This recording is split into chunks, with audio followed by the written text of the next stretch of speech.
استقلال هیوادوالو مبارک، استقلال جهاد پالو مبارک، سو عظیم افتخار دی. سیاست څلورستمه د ټولو افغانانو د مسلمانانو لپاره د افتخار ورځ ده. په دې کې ناټوز کشغله ده، په دې کې مسلمانانو عقیدوي مسلمانانو ډېرې زیاتې قربانۍ ورکړي دي او په ډېرو قربانیو باندې دا ورځ موږ ته په لاس راغلې ده. الله تعالی راضي وي، الله تعالی دې موږ له سره دا ورځ او دغه نظام نه اخلي. د قومي تعصب د قومو په مابین کې تفریق ورک شوی ده.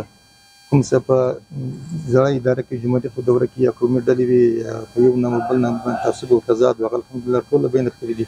ټول سره یو ورونه وي، په یو تضاد په یو کمبل باندې سره راټول دي. نه څه داسې څوک له یوه طرفه یا له بل طرفه شکایت وکړي یا د دې په مابین کې تفریق راشي.